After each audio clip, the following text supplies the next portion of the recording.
Well, good morning, everyone. Welcome. Happy post-Thanksgiving. You made it. You survived your family. Congratulations. 30 days from now, it's going to be 2025. Can you believe that? It's already here. How was 2024 for you? Yeah, exactly. It was like that for me, too. Indeed, it has been quite a year, 2024. And as the year winds down, I've been taking some time to think back over the not only memorable, but bizarre things I have experienced this past year. Let me just share a few reflections from this past year in order of their way they're lodging in my memory. Number one. Above all things this past year, what I remember most is the man that started peeing outside of my door Monday through Friday. Every weekday, there is a man that uses my stoop as his toilet. And early on, I caught him and asked him if he wouldn't mind peeing somewhere else, but I quickly realized he didn't speak a word of English, so eventually, after about 10 or 12 more times, I just gave up. And so now in the morning, oftentimes, when I exit my place of residence to head to work, I say good morning to him during his morning ritual. It's incredibly bizarre, it's strange, it's weird, but that is the relationship we have struck this year. Number two. The number of times this year I have thought to myself, I am so grateful to God for Desiree Saba. Does anyone here know Desiree? She's actually in Austria today, so she can't hear you applauding, but we'll let her know we applauded for her today.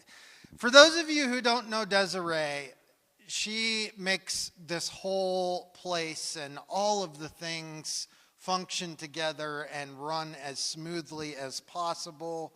It is an enormous job. We pay her almost nothing, and I still can't believe she keeps showing up to work each week. So grateful for Desiree.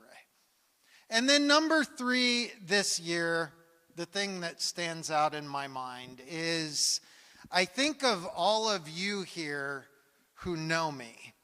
Not those of you who were just acquaintances, but those of you who really know me, my good side, my bad side, and everything in between. I remember you this year because you still love me in spite of knowing me, and you're constantly reassuring me that it's going to be okay because you're my friend. What stands out to you? Your journey through 2024. We're going to spend the remainder of our time today having each of you elaborate on that exhaustively.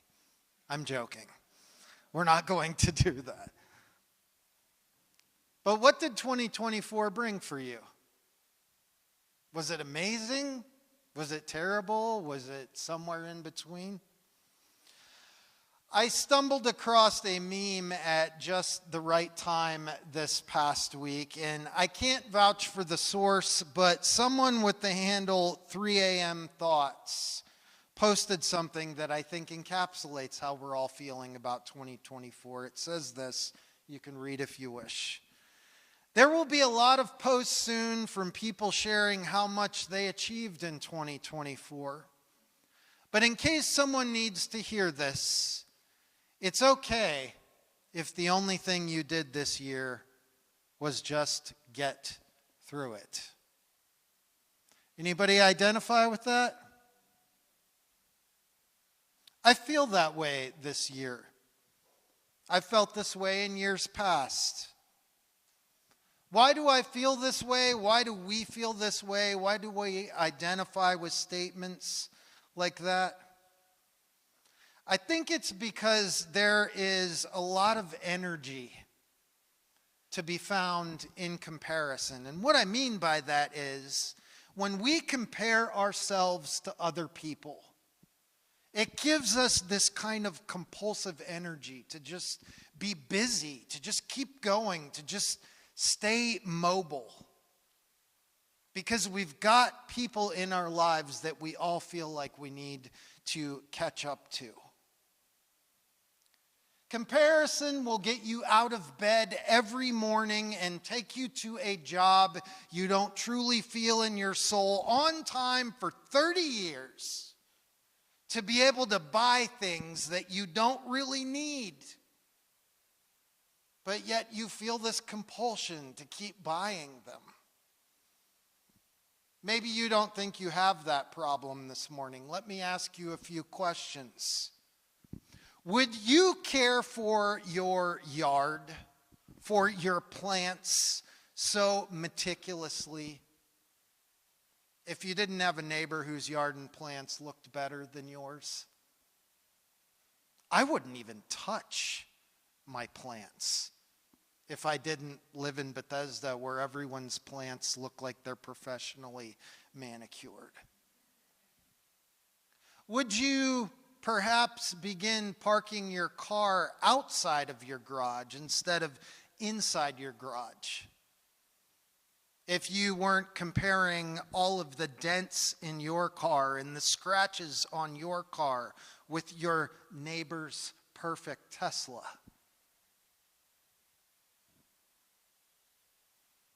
Would you think you were a better mother if what's-her-name hadn't told you about her routine at that birthday party?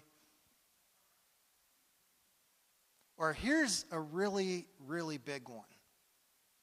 Would you think you were a better person if you didn't have to compare yourself to the example of Jesus? Noticing differences between ourselves and others isn't always a bad thing, but it's what we do immediately after noticing in our minds that can lead us into bad things or good things.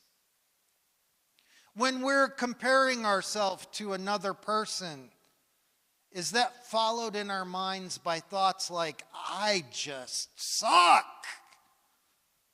I need to catch up. I'm behind. They have that. I don't. They are good at this. I am not. They, I. Or when we're comparing ourselves to another, do we think things like, isn't it just a miracle that I'm still alive? Isn't it just a miracle that I'm even still breathing? God must surely love me. I can't believe I'm still here. One of these ways of thinking forces our head back to a grindstone, compounding the weight of keeping up with everyone around us. But the other enables us to breathe, to look at things with perspective, to not just be navel-gazing all the time, but to actually look up and to look out at the world. It's grateful for the present. St. Paul writes this, I consider that the sufferings of this present time are not worth comparing with the glory that is going to be revealed to us. I consider that the sufferings of this present time are not worth comparing with the glory that is going to be revealed to us. You know, we don't do this as often as we should. Do you guys mind going to that next slide? Paul says, I consider.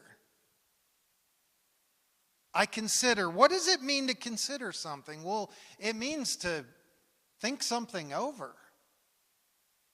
Maybe to even think of it from all angles, even the angles that we disagree with. And what conclusion does Paul come to in all of this considering? Simply this, The conclusion that comparison is useless. What is in us, what is in you, cannot be compared with what is going on in the present moment. What is in you is something so different, so strange, so capital O other, that all of the sufferings of the present just get swallowed up by it. God is calling you in your life to something beyond comparison. We are so addicted to comparing ourselves with others. This is why we'll never be able to explain all of the hows and the whys and the whens of life, because what is in you, the God living in you, can't be compared with anything. There's nothing we can observe, nothing we can touch, taste, see, hear, feel, or smell that can be compared with the life that is in us. You might hear a name around here from time to time, the name of a man, Brian McLaren. Some of us have a history with him in this church. He was actually a big part of founding this church back in the 1700s or something. I don't know. But Brian and I have stayed in touch over the years, and I consider him a mentor and a good friend. And I think, I don't know where we were last. It was either in New York or Colorado, but I was driving Brian back to the airport, and when you're with someone like Brian who is awesome and you're not awesome, you just ask them questions so that you can learn to be awesome like them. And I asked Brian one time, I think it was something like, what do you hope that people remember about you after you pass away? Nice, friendly question, not morbid at all. And he said to me, I hope people remember something that I call McLaren's maxim. I'm like, what is that? That sounds awesome. And he says it's simply this, 4 words. Survival is highly underrated. Survival is highly underrated. This is a guy who's written so many amazing books. So many things I remember about the things he's written and the things that he's said. And what he wants people to remember is that survival is highly underrated. It's okay this morning if life has been really, really hard for you this past year. Congratulations, you are normal. Welcome to the club. We have jackets. You survived. You know how many people didn't? So many other people would have caved by this point, and many of them did, but not you. You made it. You're here. Look back at this year.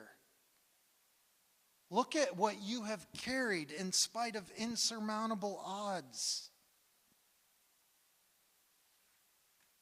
You're stronger than you think you are. You're much smarter than people said you were. Don't let it go to your head, but you are. And if you can make that part of you your focus in the coming year, that part of you that just keeps enduring, that just keeps hoping, that just keeps getting back up regardless, no matter what. If you can make that part of you your focus, you will almost immediately find yourself leaving comparison behind And you will begin living from something greater in you, something that cannot die. Will you be weakened at times? Oh yeah, constantly. But you will discover that even seasons of weakness in your life come from God. They're part of the lesson. The same saint also wrote this. I think these are great words for the coming year. God said to me, "My grace is sufficient for you. For my power is made perfect in weakness." How many of you want perfect power? Nobody? Guess what the price of perfect power is? Seasons of weakness. That's what it costs. Therefore, I will boast all the more gladly about my weaknesses, so that Christ's power may rest on me. This is why, for Christ's sake, I delight in weakness, in hardships and difficulties, for when I am weak, then I am strong. Strength comes from within. Energy comes from within, not from comparing ourselves to others. And simply surviving through life's challenges is an achievement worthy of enthusiastic celebration. We need to do this more often. We need to celebrate that we are here, that we're still here. You have no idea what you are capable of this morning.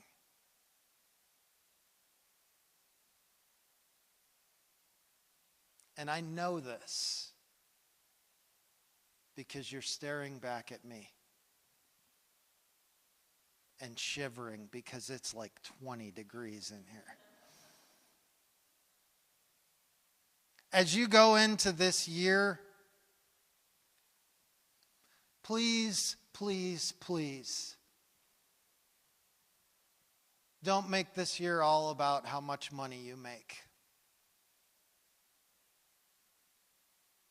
Don't make this year about how fast you are rising up the ladder at your place of business. Don't make this a year where you finally get all of the things that you have wanted. Just open your arms and take whatever this year brings.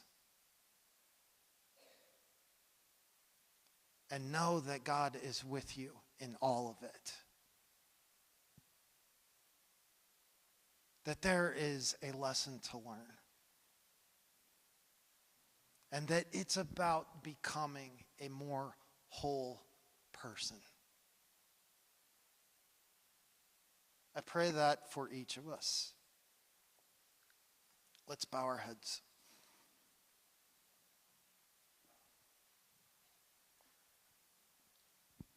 God, it is